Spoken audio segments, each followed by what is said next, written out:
Broiler আজকে বেচতেছে আপনার 170 টাকা। লাল ডিম বিক্রি করতেছে 150 টাকা করে। দর দাম তো বেশি, বাজার তো চড়া। পেঁয়াজের দাম মোকামি বাড়তি এখন বর্তমানে। বাজারে ঢুকতেই স্বস্তির খবর দিলেন ডিম মুরগির বিক্রেতারা।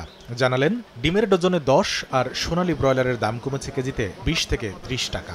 বেচাকেনা বলতে এখন কম। ব্রয়লারটা আমরা ঈদের আগের সপ্তাহ ছিল আপনার 200 টাকা 210 টাকা, আজকে বেচতেছে আপনার 170 টাকা। মোটামুটি কিছুটা কমছে। লাল ডিম বিক্রি করছিলাম 160 টাকা, আর ঈদের পরে বিক্রি করতেছে 150 টাকা করে। সবজির কাছে যেতেই কর্পূরের মতো উড়ে গেল দাম কমতির সুবাতাস। সপ্তাহ ব্যবধানে বেশ খানিকটা চড়ে গেছে বাজার। গাজর, শসা, টমেটো বিক্রি হচ্ছে 140 থেকে 160 টাকা কেজিতে। শসা, টমেটো, কাঁচামরিচ, গাজর এগুলোর দামটা তুলনামূলক অনেক বেশি। কেজিতে 5-10 টাকা বাড়তি প্রত্যেকটা। ঈদের আগে যেটা টমেটো কিনছি 100-120 টাকা, এখন দেখি টমেটো 150 টাকা। গতকালও ঝালে জিভ পরানো কাঁচামরিচের বিক্রেতারা জানালেন 12 ঘন্টায় দাম কমেছে কেজিতে 50 থেকে 100 টাকা, বিক্রি হচ্ছে 250-তে। স্বাস্থ্য এবং স্বাদের মধ্যে চমৎকার একটা ব্যালেন্স করে পীর প্রিমিয়াম আয়োডাইজড লবণ 180 টাকা বিক্রি করছি, আর এখন তো কাঁচামরিচ কিনতে হইতেছে 250 টাকা কেজি। কালকাটা বিক্রি হয়েছিল 350 টাকা।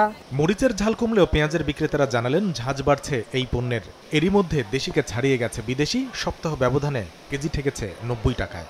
দেশি ব্যস্ত আছে আপনার হলো 85-86, আর ভারতের বেশ ব্যস্ত আছে আপনার হলো 90-92। পেঁয়াজের দাম মোকামি বাড়তি এখন বর্তমানে। লাগবে কেনা লাগবে, খাইতে হবে। অস্থিরতা পার করে মুদিখানায় গেলে মিলছে মোটামুটি দাম স্থিতিশীলতার খবর। শুধু খোলা আটার দাম বস্তায় বেড়েছে 250 টাকা, তবে চালের বাজারে নেই দামের ওঠানামা।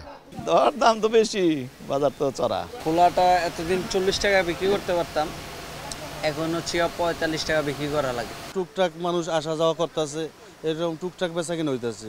বরাবরের মতোই ক্রেতা কম মাছ বাজারে। তারপরও সাপ্তাহিক ছুটির দিনের অজুহাতে খানিকটা দাম বাড়িয়ে বসে আছেন বিক্রেতারা। কামরুল হাসান সবুজ, সময় সংবাদ, ঢাকা।